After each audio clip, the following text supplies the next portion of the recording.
The wind howled through the barren fields of rural Missouri, carrying with it a biting chill that seeped into the bones. Snow swirled in the air, blanketing the ground in a cruel, unyielding frost. In an abandoned farmhouse, its windows cracked and walls peeling, Susan Miller lay on the cold, splintered floor, her body frail and trembling. Terminal cancer had ravaged her, leaving her barely clinging to life. Her breaths came in shallow gasps, each one a struggle against the pain that consumed her. The daughter she had raised with every ounce of her strength, Emily stood over her, her face devoid of warmth. Susan's vision blurred, but she could still make out Emily's silhouette against the dim glow of a flickering lantern. The girl she had loved as her own, the child she had sacrificed everything for, stared down with eyes as cold as the winter night outside. "Susan," Emily said, her voice sharp and devoid of pity, "you're in the late stage of cancer. There's no point in saving you. It's a waste of resources. I'm leaving you here to die where you belong." The words cut deeper than the cold. Susan's heart, already breaking, shattered further. She had carried Emily through fevers, sewn her clothes by hand, and gone hungry to ensure the girl had enough. How could this be her reward? "Why," Susan croaked, her voice trembling with fury and heartbreak, "why are you doing this to me? I'm your mother. Aren't you afraid of divine retribution for this betrayal?" Emily sneered, her lips curling with contempt. "You're not my birth mother," she said. "Since you're dying, I'll let you go knowing the truth, crystal clear." She knelt closer, her voice low and venomous. 25 years ago, you and my real mom gave birth at the same time. You had a stillborn baby. My mom had twins, a boy and a girl, my brother and I. My dad, Kenneth, wanted his parents in the countryside to have someone to care for them, so he swapped me with your dead child. He tricked you into staying here slaving away for my grandparents, while he took my mom and brother to live a comfortable life with the army in the city. Susan's mind reeled, the truth slicing through her like a knife. "No," she whispered, her voice barely audible. "That's not possible." But Emily's cold laughter silenced her doubts. "It's the truth, whether you accept it or not. And there's more. You're not some orphan with no one to care for you. You're the biological daughter of the wealthiest family in Washington, D.C. Susan's heart pounded, her weakened body trembling with shock. What she gasped, clutching at the floorboards as if they could anchor her to reality. Emily's eyes gleamed with cruel satisfaction.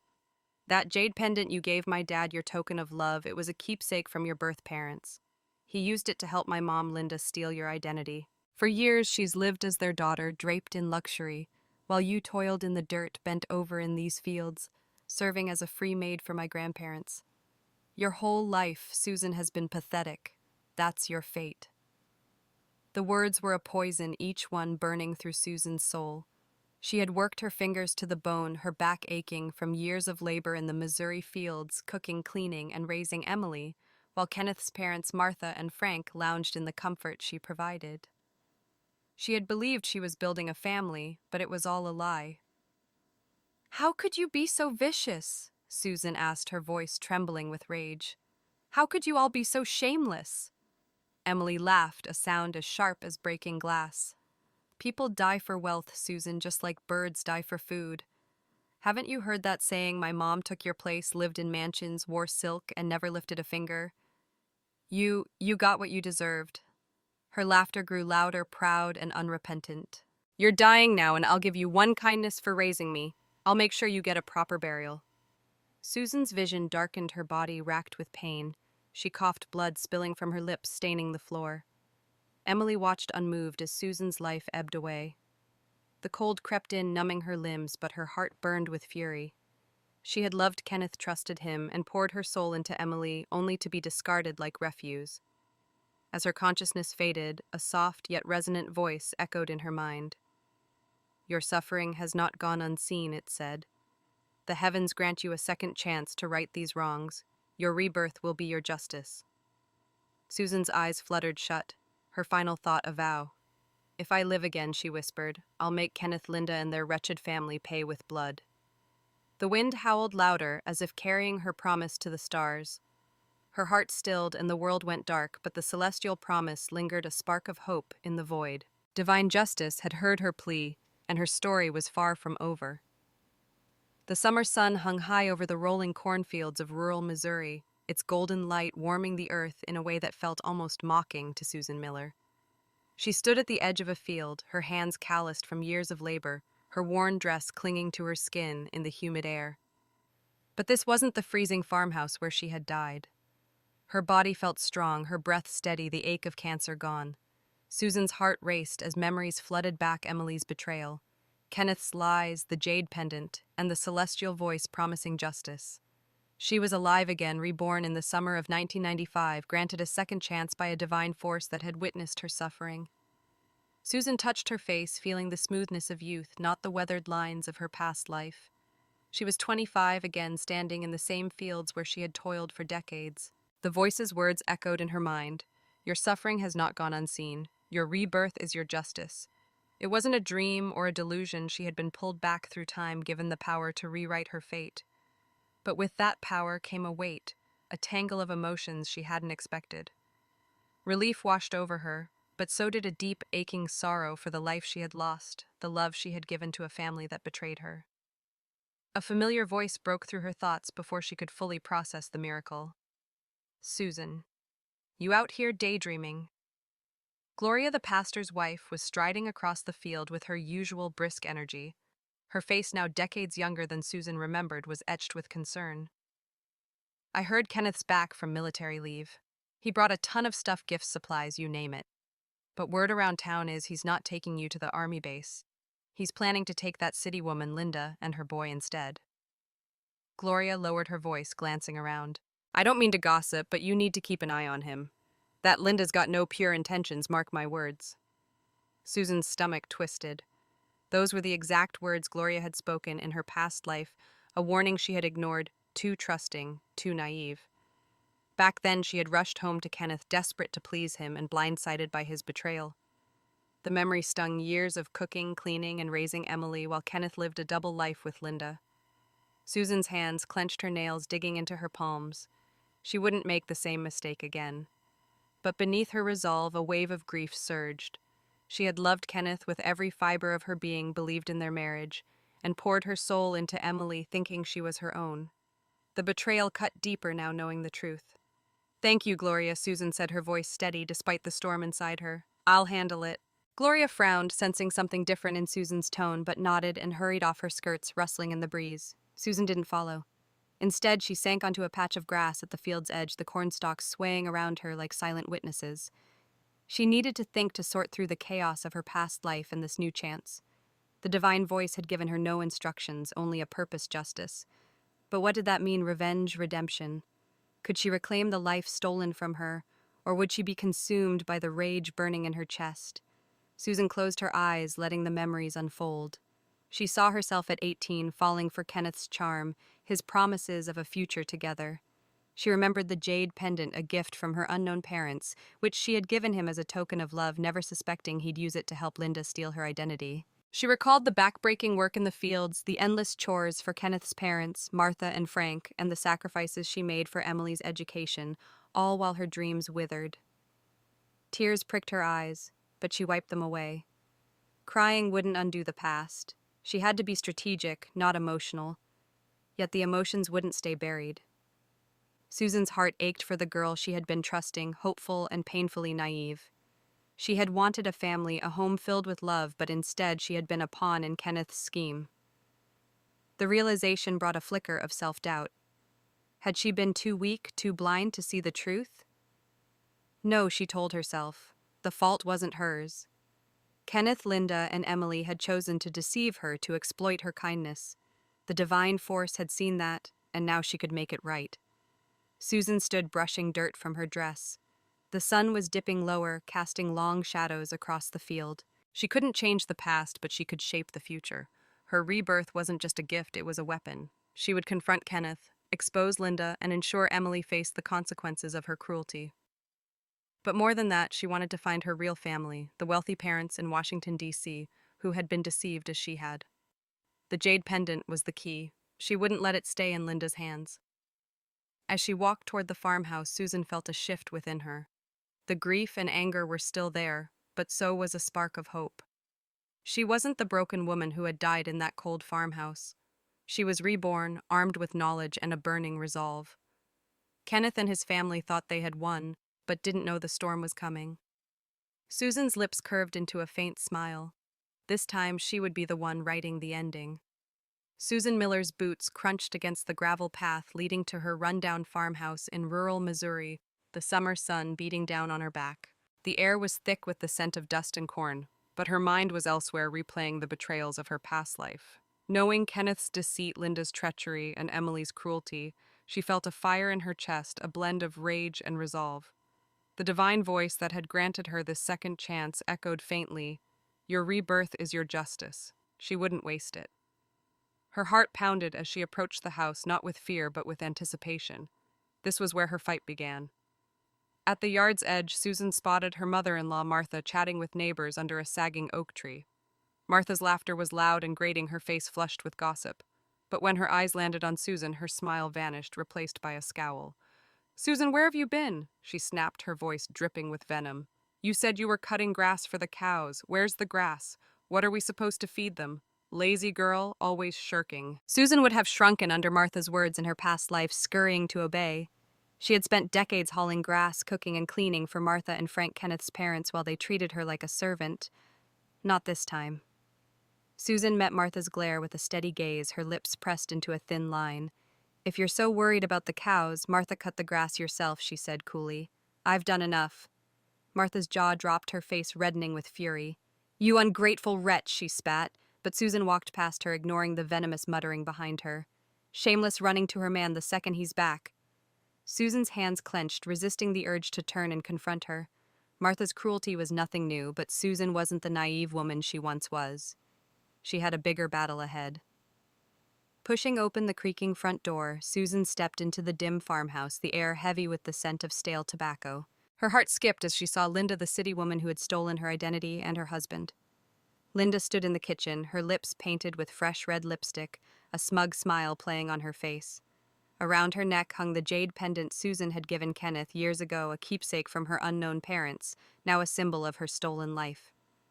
Linda tilted her head, subtly flaunting a fresh hickey on her neck. "Back so early, Susan," she purred. "Heard Kenneth's home and couldn't wait, huh?" Susan's blood boiled, but she forced herself to stay calm.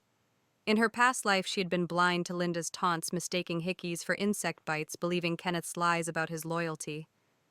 The truth was clear: Linda and Kenneth had been sneaking around for years, right under her nose. "Lovely pendant," Susan said, her voice icy, her eyes locked on the jade. Linda's smile widened, her fingers brushing the pendant. "Kenneth gave it to me, said it's lucky. He's been so good to me, and my boy clothes scarves, even a watch. He doesn't want us to suffer, you know." Each word was a dagger meant to wound, but Susan didn't flinch. She remembered Linda's boasts from her past life, how she had bragged about Kenneth's gifts while Susan begged for scraps of his affection. The memory stung, not just for the betrayal, but for her blindness. She had loved Kenneth deeply and believed in his promises, but they had cost her everything. Now standing before Linda, Susan felt a shift within her. The pain was still there, but it fueled her determination. She wouldn't let Linda's smugness break her again. Without a word, Susan turned and strode toward the bedroom she shared with Kenneth. Her heart pounded as she pushed open the door, the hinges groaning.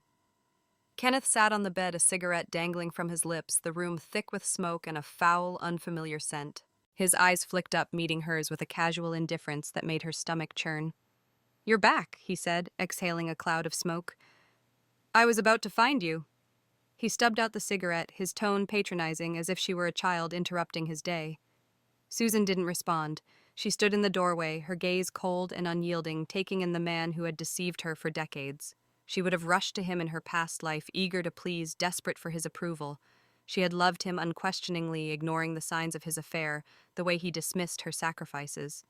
Now she saw him for what he was: a liar who had swapped her stillborn child for Emily, left her to toil in Missouri, while he built a life with Linda.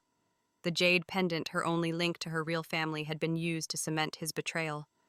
Her hands trembled, not with fear, but with a burning need to confront him. "Something important to tell me, Kenneth?" Susan asked, her voice low and deliberate, each word sharp as a blade. He raised an eyebrow, clearly unaccustomed to her tone. "Yeah," he said, leaning back. "The Army's allowing families to live on base now. I'm planning to take Linda and her boy with me." He spoke as if it were the most natural thing, as if Susan's years of labor for his family meant nothing. Susan's heart thundered, but she kept her composure. "So Linda's your family now?" she asked, stepping closer, her eyes boring into his. Kenneth's expression flickered a hint of unease breaking through his arrogance. He didn't answer, but the silence spoke volumes. In her past life, those words had crushed her, sending her into tears, begging him to reconsider. She had swallowed her pride, endured his betrayal, and paid for it with 30 years of misery. Not this time. Susan straightened, her voice steady. "We're not done talking, Kenneth." She turned and walked out, leaving him staring after her. The confrontation began, and she would ensure he felt the weight of his lies. As she stepped into the yard, the summer breeze promised change. Susan wasn't the broken woman of her past life. She was reborn, and Kenneth, Linda, and their family soon learned what that meant. Susan Miller stood in the dim bedroom of her Missouri farmhouse, her eyes locked on her husband Kenneth, who lounged on the bed, a cigarette stubbed out beside him. The air was thick with the stench of smoke and betrayal, his casual announcement ringing in her ears. He planned to take Linda and her son to the army base, leaving Susan behind. In her past life, those words had broken her, sending her into a spiral of tears and pleas. But now, reborn with the knowledge of his deceit, Susan's heart burned with a cold, calculated fury. The divine voice that had granted her this second chance whispered faintly, "Your rebirth is your justice." She would make Kenneth pay, and do it in front of everyone. "So, Linda's your family now?" Susan asked, her voice sharp and deliberate, each word a challenge. Kenneth's eyes narrowed, a flicker of unease crossing his face. He leaned forward, his tone softening as if to placate her. "Sue, I promised Spring I'd look after Linda and her boy.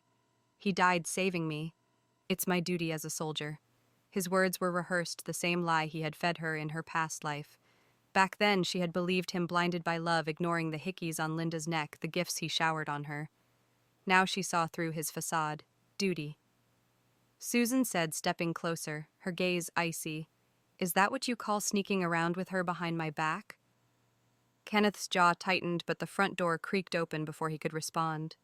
Linda entered the room, her lips red with fresh lipstick, the jade pendant, Susan's keepsake from her birth parents, glinting around her neck. She smirked, tilting her head to flaunt a fresh hickey. "Kenneth, you didn't tell me Sue was back," she said, her voice dripping with mockery. "Hope I'm not interrupting." Susan's blood boiled, but she held her ground. In her past life, she had been too naive to see Linda's taunts for what they were, a deliberate display of her affair with Kenneth. Now the pendant on Linda's neck was a slap in the face, symbolizing her stolen identity. Susan raced, recalling Gloria's warning, and the years she had slaved for Kenneth's family while he and Linda lived comfortably. She wouldn't let them humiliate her again. It was time to turn the tables. "Lovely pendant," Linda said, her voice low and dangerous. "Funny how it ended up around your neck when I gave it to Kenneth." Linda's smile faltered, her hand brushing the jade. "He said it was lucky," she replied, recovering her smugness. "He's been so generous, clothes, a watch, even a silk scarf. He doesn't want me and my boy to suffer." Her words were a calculated jab meant to wound, but Susan was ready. "Let's show everyone how generous he's been," Susan said, grabbing Linda's arm and pulling her toward the front door. Linda yelped, stumbling, but Susan didn't stop. She dragged her into the yard, where a few neighbors lingered, drawn by the commotion. Kenneth followed, shouting, "Sue, what the hell are you doing?" Susan ignored him, her eyes blazing. She yanked the pendant from Linda's neck, holding it high. "This is mine," she declared, her voice ringing across the yard. "My parents left it for me, and Kenneth gave it to her. Look at her neck, those aren't bug bites. They're proof of what they've been doing behind my back." The neighbors gasped, their eyes darting to Linda's neck, where the hickey stood out starkly against her skin. Susan didn't stop there. She stormed into Linda's room, grabbed the silk scarf, leather shoes, and wristwatch Kenneth had bought her, and threw them onto the ground. "Where does a widow get money for these?" she demanded, turning to the crowd. "Kenneth's been buying her gifts while I've worked myself to death for his family. They've been sneaking around for years." Linda's face flushed with panic, her hands fumbling to cover the hickey. "That's not true," she stammered. "These are from Spring's pension." Kenneth stepped forward, his voice sharp. "Sue, stop this nonsense. I'm just helping her out of gratitude." But his words fell flat, the neighbors' whispers growing louder. Susan saw her chance. "If you're so innocent, Kenneth, why are you taking her to the base instead of me?" she asked, her voice steady but loud enough for all to hear. "Why is my pendant on her neck?" The crowd murmured, their eyes shifting between Kenneth and Linda. Susan pressed her advantage, her voice rising with controlled fury. "I've cooked, cleaned, and raised your daughter Kenneth while you've built a second life with her. I want the truth, and I like what's mine." She turned to the neighbors, her tone pleading but firm. You all know me. I've worked my fingers to the bone for this family. Is this what I deserve? Kenneth's face darkened, his hands clenching, but he couldn't deny the evidence in front of the crowd. Fine, he growled, reaching into his pocket and pulling out a wad of cash, hundreds hidden in a secret stash Susan remembered from her past life. Take it and stop this scene. Susan snatched the money, her heart pounding with triumph. She had exposed their affair, turned the village against them, and reclaimed a piece of what she was owed. As the neighbors dispersed, whispering about Kenneth's disgrace, Susan stood tall, the pendant clutched in her hand. The pain of her past life lingered, but so did her resolve. She had struck the first blow, and it felt good. Kenneth and Linda thought they could keep her in the dark, but she was no longer the naive wife they had manipulated. The divine justice that had reborn her was alive in her actions, and this was only the beginning. She would make them pay for every lie, every betrayal, and she would do it with the whole world watching. The Missouri sun rose over the cornfields, casting long shadows across the Miller farmhouse, but Susan remained in her bedroom, the door firmly shut. In her past life, she would have been up at dawn, hauling water, cooking breakfast, and cutting grass for the cows to keep Kenneth's parents, Martha and Frank, comfortable while she toiled for their approval. Reborn with the knowledge of their betrayal, Susan refused to play the role of their servant any longer. The divine voice that had granted her this second chance echoed in her mind. Your rebirth is your justice. Justice, she decided, meant making them feel the weight of her suffering. Kenneth had left for the army base days ago, his face still swollen from Susan's public confrontation, his reputation tarnished by the neighbors' whispers. Susan had secured his hidden cash and the jade pendant, her keepsake from her birth parents, but the victory was bittersweet.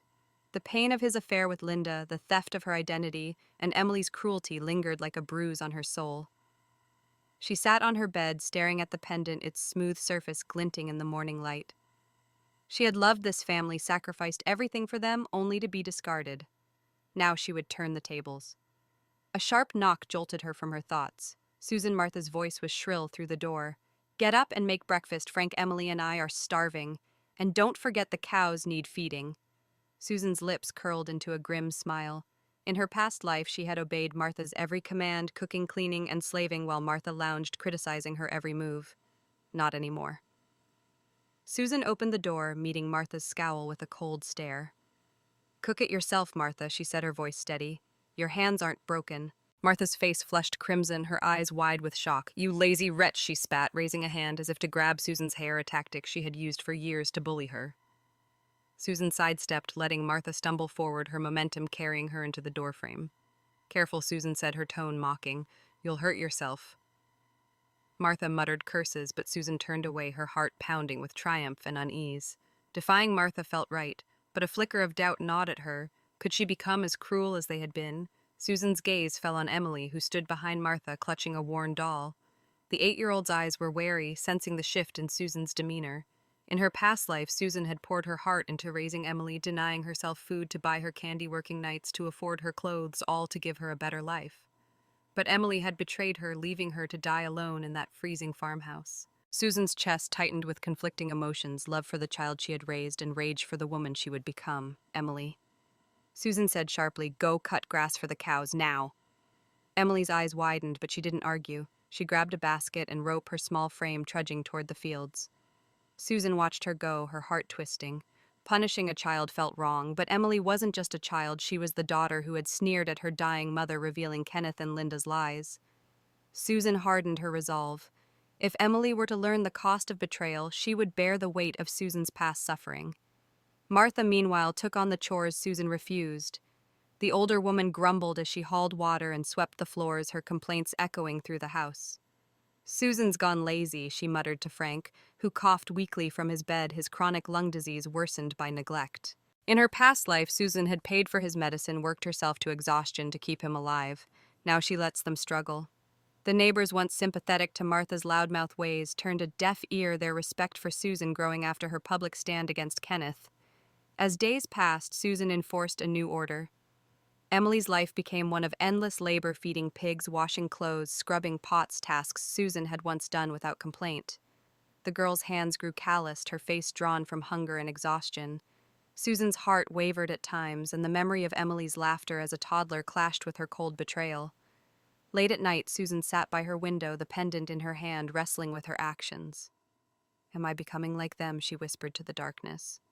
But the divine voice's promise of justice steadied her. She wasn't just punishing them, she was reclaiming her life, forcing them to taste the bitterness they had fed her. Martha, now the family's beast of burden, withered under the workload. Her complaints to neighbors fell flat as they remembered how she had treated Susan like a slave. Frank's health deteriorated without Susan's care, and his groans filled the house. Susan felt no pity, only a grim satisfaction. They had known about Kenneth's affair, Linda's stolen identity, and Emily's true parentage, yet never showed her an ounce of remorse. They deserved this, she told herself, but the weight of her vengeance pressed on her soul. One evening, as Susan watched Emily struggle with a heavy bucket, a memory surfaced, buying Emily a dress with money earned from sleepless nights at the market.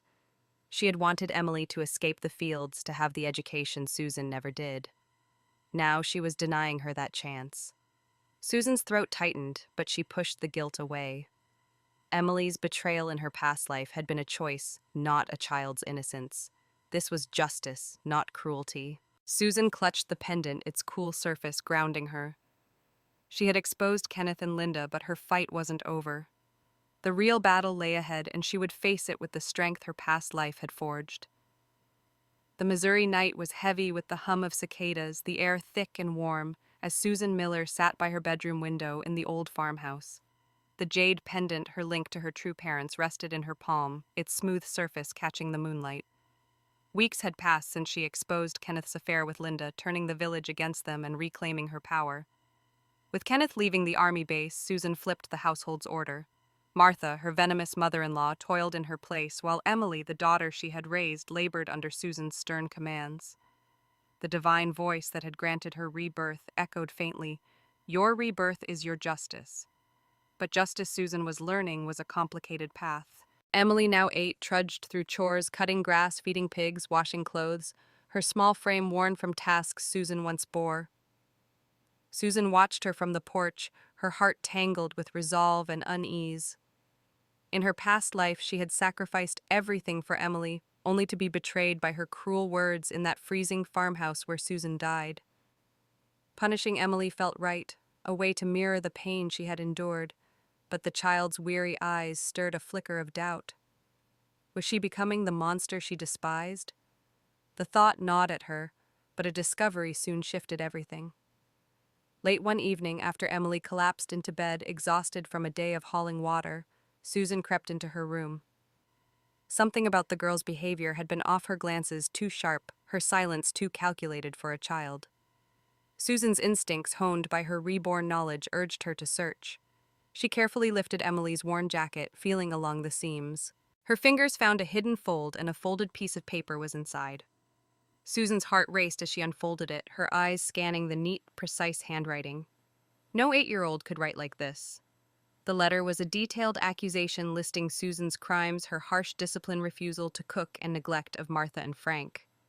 It begged Kenneth and Linda to avenge Emily, to get rid of the cruel woman ruining my life, and let her return to school dreaming of universities like Harvard or Yale.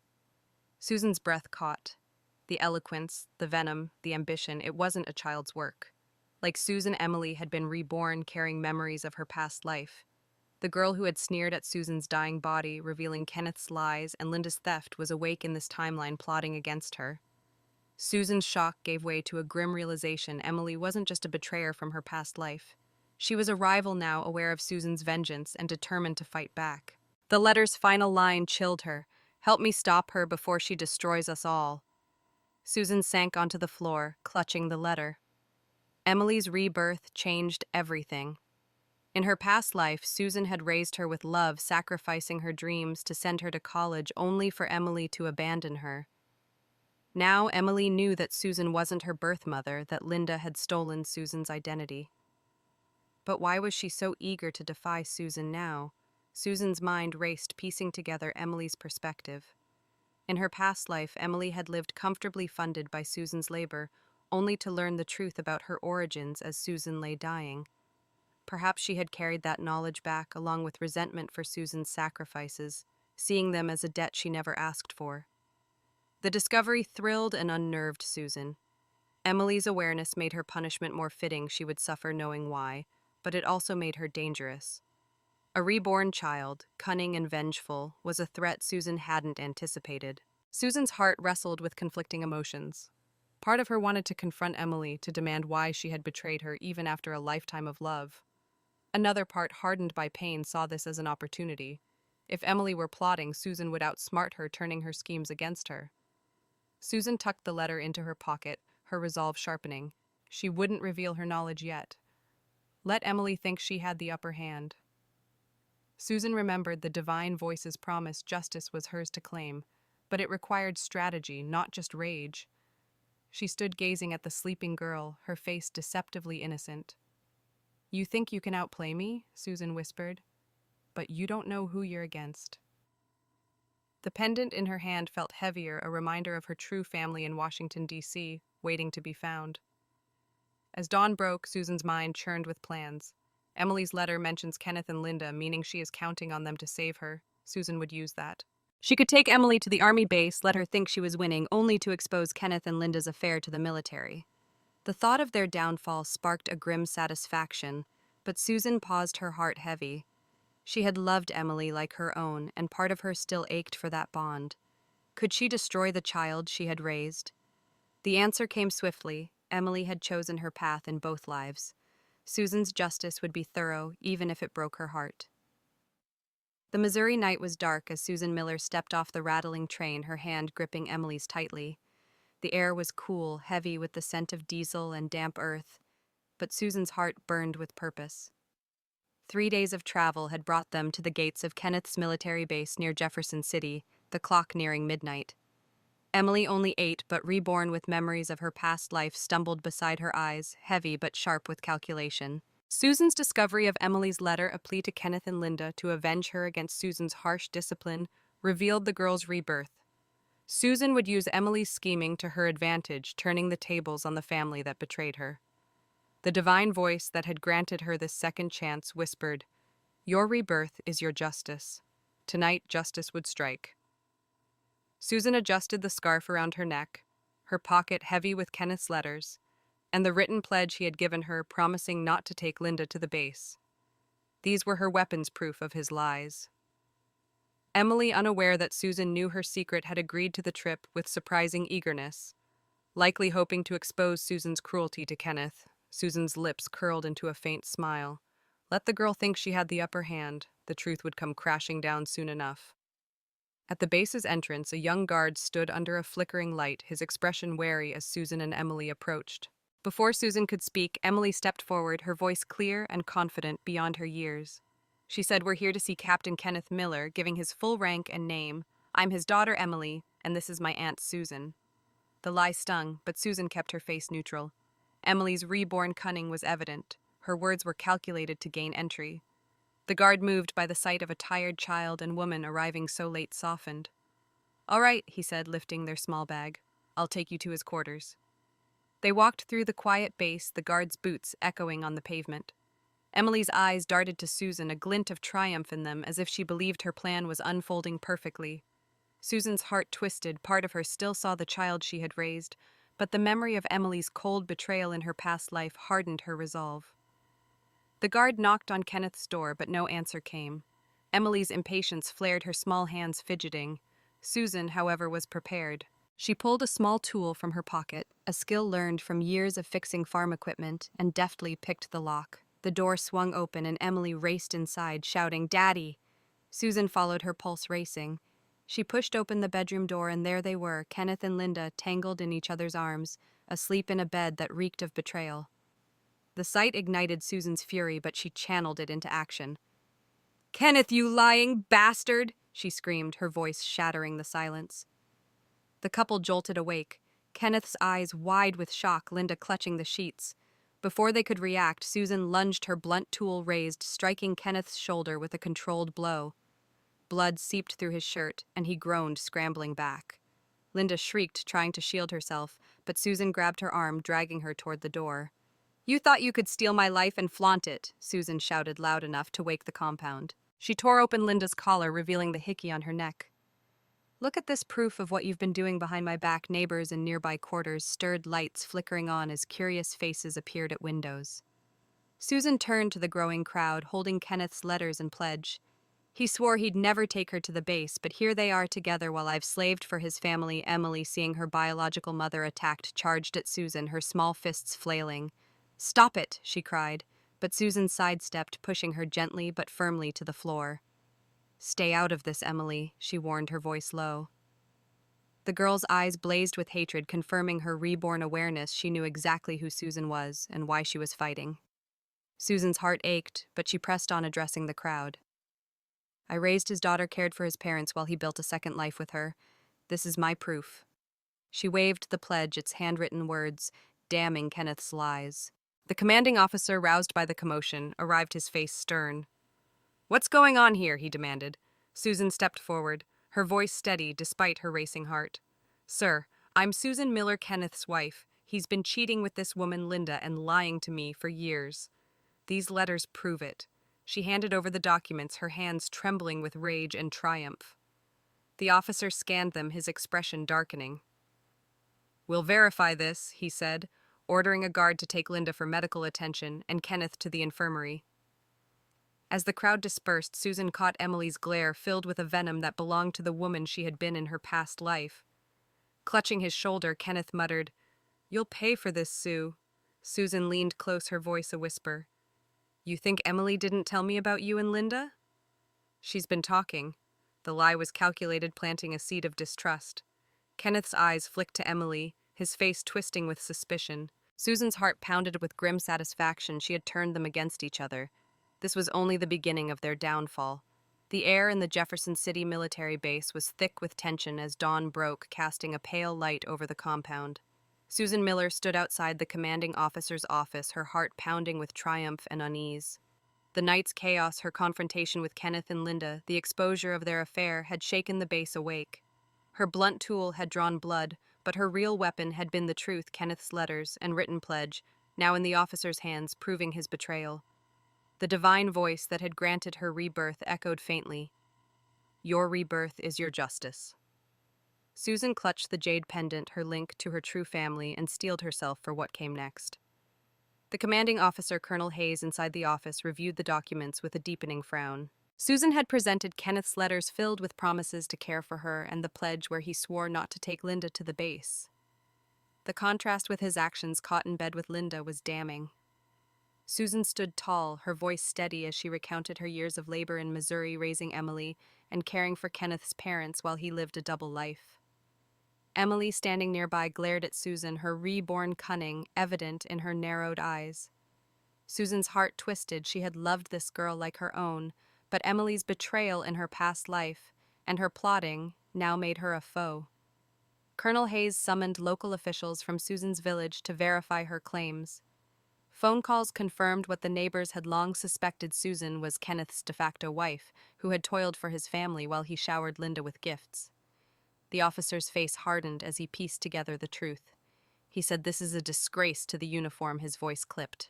"Captain Miller, you violated military conduct and betrayed your wife."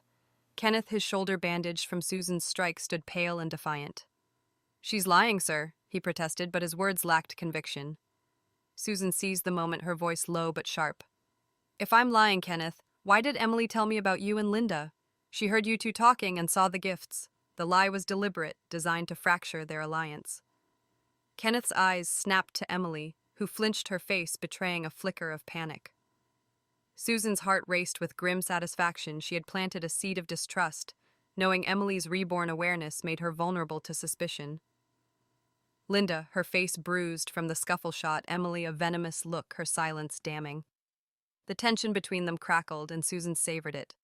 Colonel Hayes didn't hesitate.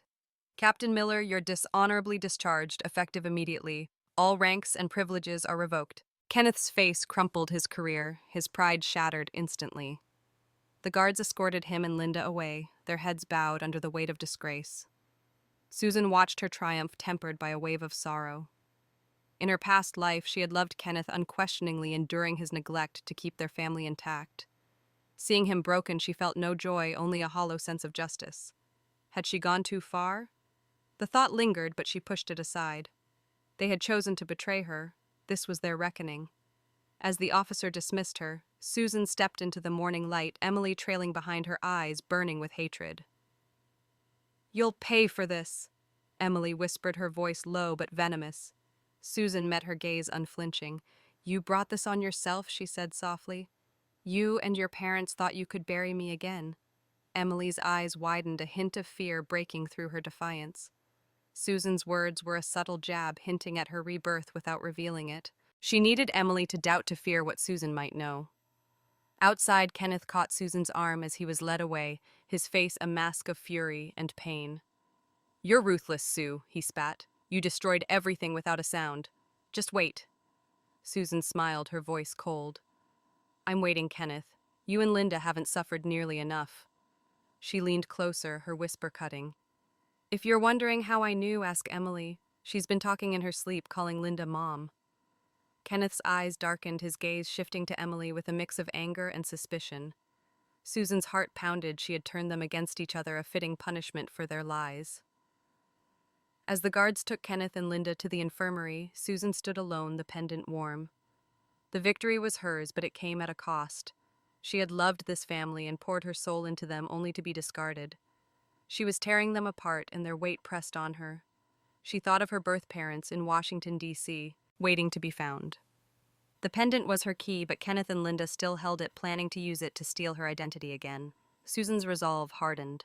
She would follow them, reclaim what was hers, and ensure their downfall was complete. The divine justice that had reborn her demanded nothing less. Susan Miller stood in the shadow of a Washington, D.C. street lamp, her scarf wrapped tightly to conceal all but her eyes. The capital's bustling streets, alive with the hum of cars and distant chatter, felt alien compared to the quiet fields of rural Missouri. Her heart pounded with anticipation and dread as she watched Kenneth, Linda, and their two children, Emily and her brother Tommy, step out of a cab in front of a grand villa. Kenneth's dishonorable discharge from the army had stripped him of his rank and pride, but Susan knew he wasn't done scheming. The jade pendant, her birthright from her true parents, hung around Linda's neck, a stolen key to the wealthy family Susan had never known. The divine voice that had granted her rebirth whispered, "Your rebirth is your justice." She was here to reclaim what was hers. Susan had learned of their plan through village gossip. Kenneth and Linda intended to use the pendant to impersonate her, claiming her place as the lost daughter of a prominent DC family. In her past life, they had succeeded in living in luxury while Susan died in obscurity. This time she was one step ahead. She had followed them from Missouri, boarding a train 2 days ago, her disguise ensuring they didn't notice her. Emily's reborn cunning, revealed by the letter Susan found, made this pursuit riskier. Susan knew the girl was watching for her, plotting to protect her family's ill-gotten gains. But Susan was ready, her resolve forged by years of betrayal. The villa before her was a vision of wealth, its European-style facade adorned with ivy, its garden blooming with roses. Susan's breath caught as she imagined her birth parents inside, unaware of the impostors at their gate. The pendant, with its unique lotus engraving, was no ordinary heirloom. In her past life, Emily had revealed it was a gift from Susan's parents left with her as an infant before she was stolen and swapped with Kenneth's daughter. Its intricate design symbolized her identity, a beacon to lead her home. Susan's heart ached with longing. She had never known a family's love, only the cruelty of Kenneth's kin. Could she face her parents without proof, without the pendant? Kenneth adjusted the pendant around Linda's neck, whispering to her, his gestures urgent. Susan's stomach churned as she watched them approach the iron gate, Emily and Tommy trailing behind. Emily's eyes scanned the street, sharp and suspicious, as if sensing Susan's presence. Susan ducked behind a tree, her pulse racing. She had to act soon, but doubt gnawed at her. What if her parents didn't believe her? What if they saw her resemblance to them, but dismissed it without the pendant? In her past life, she had never reached this moment, dying before she could claim her heritage. Now, the fear of rejection battled with her need for justice. Susan's thoughts drifted to her past life, the decades spent toiling in Missouri's fields, raising Emily and serving Kenneth's parents, Martha and Frank. She had been naive, trusting Kenneth's lies about his loyalty, never suspecting he had swapped her stillborn child to trap her in servitude. The pendant given to him as a token of love had been her only link to her true family, and he had used it to help Linda steal her identity. The betrayal stung, but Susan pushed it aside, focusing on the present. She had exposed Kenneth's affair at the base, secured his discharge, and turned him against Emily and Linda.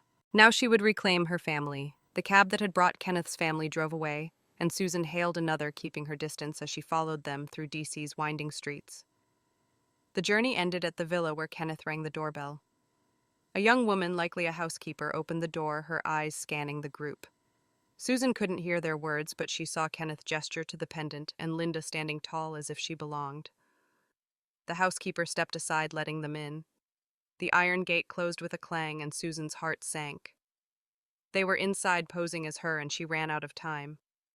Susan stepped from the shadows, her scarf still hiding her face. She approached the villa, her fingers brushing the letters in her pocket, Kenneth's promises and pledge now useless without the pendant. She had planned to confront them inside, but the sight of the grand house stirred a more profound longing. Her parents were there, the family she had never known. In her past life, Emily's cruel revelation had come too late. She died before finding them. She was so close, yet the pendant was in Linda's hands. Susan's chest tightened with a mix of hope and fear. Would her parents recognize her without it? The lotus engraving was unique, a mark of their love, but her face, her story, would they be enough? Susan paused at the gate, her hand hovering over the doorbell. She thought of the divine voice, its promise of justice. This was her moment, not just to expose Kenneth and Linda, but to reclaim her identity. Emily's reborn scheming made this a chess game, and Susan had to stay one move ahead. She adjusted her scarf, her resolve hardening. "I'm coming for you," she whispered, her voice steady. The pendant and her family were hers, and no one, not Kenneth, Linda, or Emily, would stand in her way. She was reborn for this, and she would not falter now. Susan Miller stood before the grand villa in Washington, D.C., her heart hammering as she unraveled the scarf concealing her face. The summer evening air was warm, scented with roses from the villa's manicured garden, but a chill ran through her. Kenneth, Linda, and their children Emily and Tommy had just entered carrying the jade pendant, Susan's birthright, stolen to impersonate her as the lost daughter of the wealthy family inside. The divine voice that had granted her rebirth echoed, "Your rebirth is your justice." Susan had followed them from Missouri, determined to reclaim her identity, but now standing at the gate, doubt gripped her.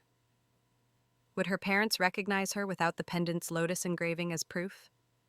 She raised her hand to ring the doorbell when a car stopped behind her.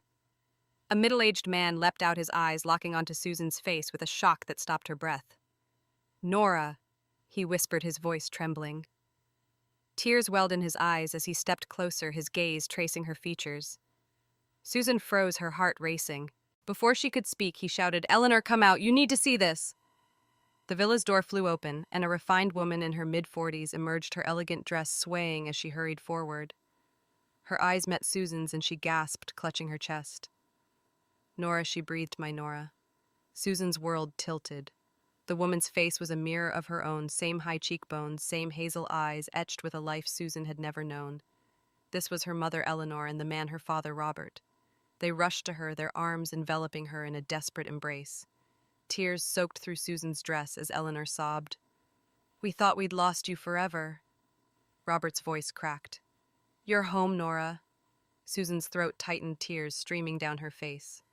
She had expected skepticism, a need for proof, but their instant recognition overwhelmed her. "How did you know?" she whispered.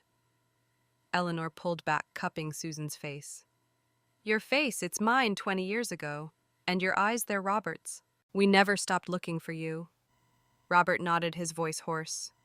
"The pendant was our gift to you, engraved with a lotus to mark our love. We left it with you when you were taken, hoping it would lead you back." Their words unlocked a flood of emotions in Susan, relief, joy, and the ache of years lost. In her past life, she had died in a Missouri farmhouse, never knowing this love. Now it was real, tangible, and hers. They led her inside, where Kenneth, Linda, Emily, and Tommy sat stiffly on a plush couch, plates of pastries untouched. Emily, her reborn cunning evident, was nibbling a cookie, her eyes calculating. When they saw Susan, Kenneth and Linda shot to their feet, faces pale. "What are you doing here?" Kenneth demanded, his voice shaky. Susan stepped forward, her parents at her side, and met his gaze coldly. "I'm here to take back what's mine, my family, my name. You stole my life with that pendant." Linda clutched the pendant, her voice shrill. "This is mine. You're lying. But her words faltered as Eleanor's eyes, identical to Susan's, bore into her. Robert's face hardened. That pendant belongs to our daughter Nora. You're not her. Susan seized the moment, her voice steady. They tricked me, stole my identity, and left me to slave in Missouri, while Linda posed as your daughter. Kenneth swapped my stillborn child with Emily, trapping me with his family. I raised her, cared for his parents, while they lived off your wealth. Eleanor gasped, tears spilling anew, and Robert's jaw clenched. He waved a hand, his voice icy. Get out or I'll call security. Kenneth's face flushed with panic, but Linda tried to protest, clutching the pendant. Susan stepped forward, yanking it from her neck. This is mine, she said, holding it up, the lotus engraving glinting. Emily's eyes widened, her reborn awareness registering defeat. The housekeeper escorted them out, their heads bowed in humiliation, the pendant staying with Susan. Susan poured out her story inside decades of labor, Kenneth's affair, Emily's betrayal. Eleanor sobbed, unable to speak, while Robert rubbed his eyes, blinking back tears. We hired detectives and searched for years, he said. The pendant was our only clue, but we never found you. Susan's heart swelled with love and pain. She had longed for this family, never knowing they longed for her. I'm here now, she said, clutching their hands. The weight of her past life lifted, replaced by a fragile hope. Kenneth and Linda were gone, but Susan's justice wasn't complete. Emily's glare as she left lingered, her reborn rival was still out there, and Susan would be ready. Susan Miller, now Nora Bennett, stood in the sunlit study of her parents' Washington, D.C. villa, the jade pendant with its lotus engraving resting against her chest. The air was warm, scented with the roses from the garden outside, starkly contrasting with the cold Missouri farmhouse where she had died in her past life. Her reunion with her biological parents, Robert and Eleanor Bennett, had been a tidal wave of love and healing, washing away years of betrayal by Kenneth, Linda, and Emily. The divine voice that had granted her rebirth whispered faintly, "Your rebirth is your justice." For Susan, justice now meant punishing her enemies and rebuilding the life they had stolen. She was no longer the broken woman of her past, she was Nora, ready to live for herself. The weeks following her reunion were a whirlwind of emotion. Eleanor and Robert enveloped her in affection, their guilt for losing her as an infant fueling their devotion. They shared stories of their search, hiring detectives and clinging to the pendant's lotus design as a beacon of hope. Susan, in turn, shared her pain, decades of labor in Missouri, raising Emily and enduring Kenneth's lies. Each confession felt like shedding a heavy skin, but the scars lingered.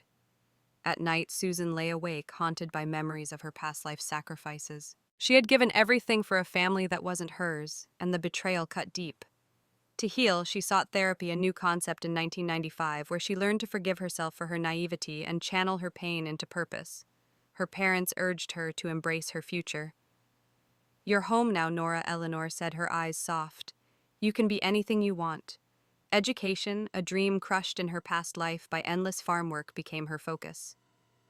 At 30, Susan enrolled in a D.C. university, and her parents hired private tutors to prepare her for the entrance exam.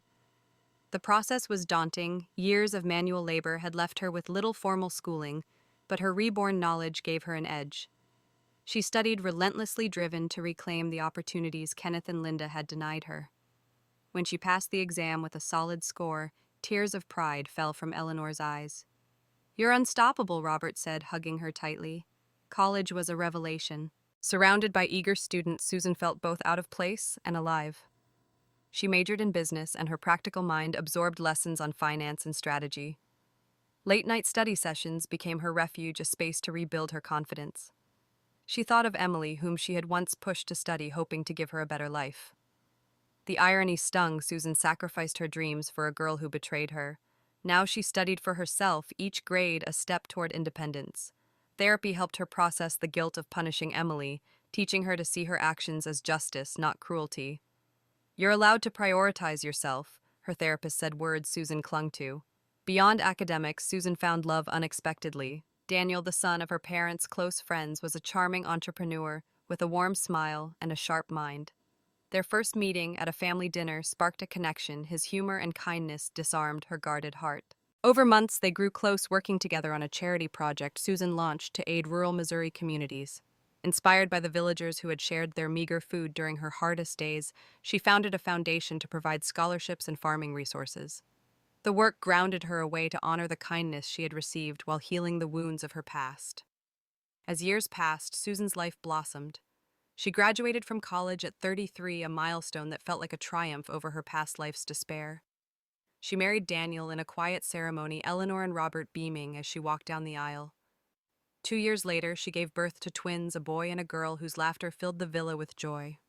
Susan balanced motherhood by running her parents' business empire, and her reborn wisdom guided her to expand their company into new markets.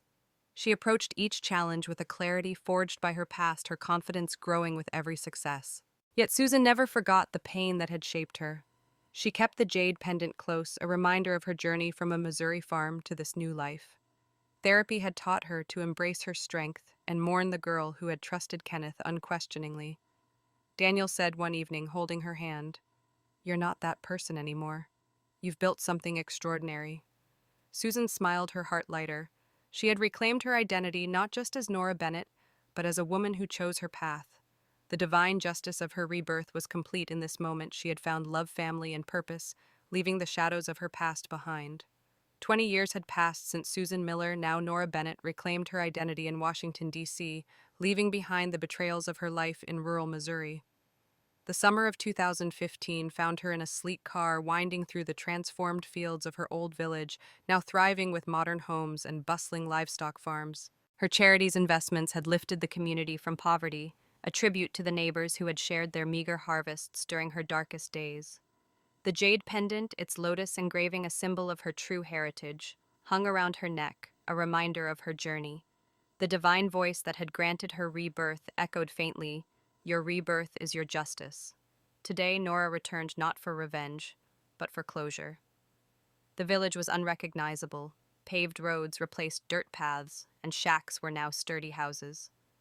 Elegantly dressed, Nora stepped out at the community center, greeted by young leaders who didn't know her past. Their gratitude for her foundation's work warmed her, but her heart raced with anticipation. She had come to see what became of Kenneth, Linda, and Emily, whose downfall she had orchestrated. As she exchanged pleasantries, a familiar figure rushed forward, her wrist adorned with a chunky gold bracelet. "Nora, is that you?" It was Gloria, the pastor's wife, her hair now white, but her smile unchanged. Nora embraced her tightly, tears pricking her eyes. Over dumplings in Gloria's new multi-story home, the older woman shared how the village had flourished thanks to Nora's investments. Her grandson was in college, a dream made possible by Nora's scholarships. Then her tone darkened as she spoke of the Miller family. Gloria said the heartless bunch got what they deserved, and her eyes were sharp. After Kenneth's discharge from the army, he and Linda had fled to D.C., hoping to claim Nora's inheritance with the stolen pendant. But their plan unraveled when Nora's parents exposed their lies. Enraged, Linda's late husband's family, believing Emily and Tommy were their kin, tracked them down. A violent confrontation in a D.C. alley left Kenneth with a shattered leg, Linda missing an arm, and Emily scarred her ear, torn in the chaos. The Millers returned to Missouri, disgraced, their story spreading like wildfire. Villagers learned Emily was Kenneth and Linda's illegitimate child conceived during his affair. The family became pariahs, shunned for their deceit. Gloria recounted that Kenneth and Linda's fights grew brutal. He blamed her for ruining his career, broke her legs in a rage, she said. Got himself jailed for it. With no income, their farm crumbled and they sank into poverty. Emily, now in her late 20s, had been sold into marriage for a small dowry to a drunken widower, a man twice her age who beat her daily, leaving her body bruised and spirit broken. Nora listened, her face calm, but her heart heavy. In her past life, she had died in a freezing farmhouse, betrayed by this family. Now their suffering mirrored her own, a poetic justice she had set in motion. Yet the victory felt hollow. Therapy had helped her heal, teaching her to find peace beyond vengeance, but seeing their ruin stirred a complex mix of satisfaction and sorrow. She had loved Emily, once raised her as her own, only to be abandoned. Kenneth and Linda had stolen her identity, her life. Their punishment was deserved, but Nora longed to move forward, not linger in their pain. As she prepared to leave, Nora spotted a ragged figure at the edge of the village square. Emily stood there, her face gaunt, both ears scarred from her husband's cruelty. Her eyes, once sharp with reborn cunning, now held despair. When she recognized Nora, she lurched forward, desperation in her voice. "Nora, please," she cried, but Nora's driver stepped in, blocking her path. Emily fell to her knees, her voice breaking. "You came back too, didn't you? You did this to us." Nora paused, her heart tightening. Emily's words confirmed her rebirth, her awareness of the past life where she had left Nora to die. Yes, Nora said coldly, stepping closer. I came back to give you the life you earned. You betrayed me, Emily, after I gave you everything. Now you know what it feels like. Emily's face was drained of color, and her eyes were wide with realization. I didn't mean to, she began, but Nora cut her off. It's too late for regret. Live with it, Emily. Live long, and feel every moment of what you did to me. Nora turned away, climbing into her car as Emily's cries echoed behind her. The man Gloria described Emily's abusive husband appeared, grabbing her arm and dragging her away. Her howls faded as the car pulled onto the road, and Nora stared out the window, the Missouri fields blurring past. She had won her justice complete, but the cost was etched in her soul. She had rebuilt her life, family, love, success, but the scars of her past life remained. As the village receded, Nora touched the pendant, its lotus, a symbol of her rebirth. She was free, living for herself, and that was enough.